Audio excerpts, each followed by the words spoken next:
गुस्सा एक ऐसा ज़हर है कि हमारे घर को बर्बाद कर देता है। ऐसी एक प्यारी सी कहानी है दो पति पत्नी की, जो आप सुनेंगे तो आपको रोना आ जाएगा। अच्छा लगे तो एक शेयर ज़रूर कर देना।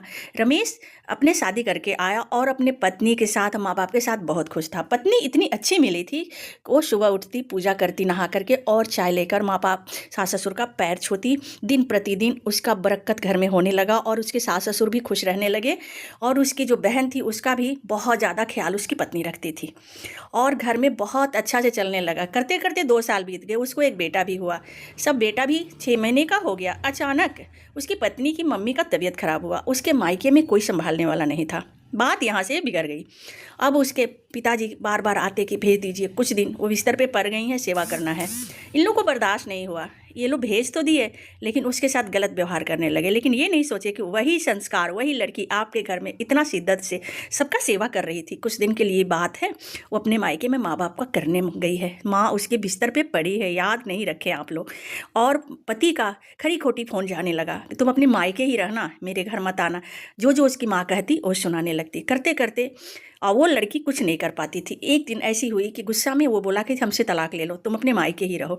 और तलाक की अर्जी भेज दी और वो तलाक करके कोर्ट में तलाक ले लिया। वो कहती रही कि मेरी गलती नहीं है, मेरी माँ का तबीयत, लेकिन वो माना नहीं। इतना जिद्दी लड़का था। उसके बाद कुछ दिन बीत गए, फिर 10 साल हो गया। बच्चा 10 साल का हो गया और वो अपने नानी के घर ही था। अचानक वो लोग एक तीर्थ धाम पे मिले और एक दूसरे को देखने लगे। फिर पति पूछा कि कैसा है बच्चा, तो वो कुछ नहीं बोली कि बच्चा तो आप ही का है, आप ही तो तलाक लिए थे।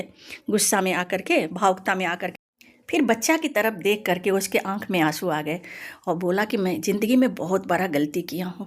अब तो मेरी माँ भी नहीं रही, माँ भी मर गई और मुझे एहसास हो रहा है कि हमको माँ को समझाना चाहिए था कि जैसे तुम मेरी माँ हो, मेरे भी मेरी माँ है। उस समय मैं क्यों नहीं समझा? उस समय हम गुस्सा में थे, भावुकता में नहीं। और हम तुमको नहीं समझे क्योंकि तुम हमारे घर में अच्छे से रहती थी, लेकिन वो हम लोग याद नहीं किए। लेकिन तुम मायके गई तो हम लोग बस इतना देखने लगे कि मायके वालों को कर रही है। तो मुझे बहुत गलती का एहसास है। लेकिन सास की मौत सुन करके वो लड़की की आंख में आंसू आ गए और वो खूब फपक के रोने लगी।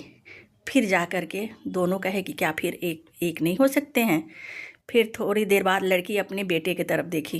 बेटा को देख करके उसको दया आई, कोशिश ज़रूर कर सकते हैं। फिर उन्होंने अच्छे से कोर्ट में गई और अच्छे से सब किया, कार्यक्रम जो होता है कागजी कार्रवाई। फिर अपने घर आए, फिर खुशी खुशी रहने लगे। तो गुस्सा में ऐसा ना हो कि घर बर्बाद हो जाए। 10 साल जो बीत गया, बर्बाद हो गया, वो तो लौट के आया नहीं ना। तो बात अच्छी लगी तो एक शेयर कर दें।